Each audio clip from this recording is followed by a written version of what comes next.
ရုရှားပညာရှင်ပါခင်ဗျာဟုတ်မင်္ဂလာပါမင်္ဂလာပါကျွန်တော်မြန်မာလိုနည်းနည်းပါးပါရောတတ်ပါတယ် သူပါပြော Good morning တဲ့ Good morning ဟုတ်ပြီအခု Good morning လို့နော်ညနေရောက်နေပြီလို့ပြောလိုက်အောင်အင်္ဂလိပ်သိမကျွမ်းဘူးနော်ဟုတ်ထပ်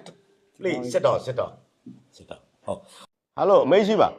ဟဲ့မင်းဘာလုပ်နေလဲ ဟောကျွန်တော်ထိုင်နေတယ်ခင်ဗျာ ဟာအခုထိုင်မဲ့ချိန်မဟုတ်လေမင်းအလုပ်လုပ်မဲ့ချိန်လေ ဩမထမှာမဟုတ်ဟုတ်ကဲ့အလုံးလုံးနေလေဟိုမှာ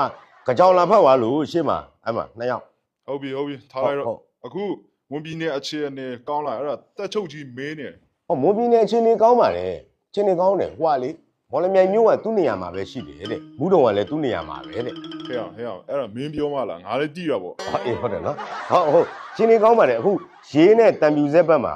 ကျွန်တော်တို့ဒီစခန်းတွေထပ်ပြီးတော့တိုးချဲ့ထားပါတယ်ဟုတ်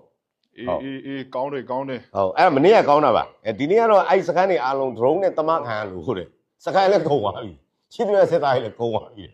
ဟာကွာအဲ့ဒီနေရာတိုက်လို့မလွယ်ဘူးလေအဲ့ဒီနေရာကို drone နဲ့ပြစ်လို့ရလို့ဘသူက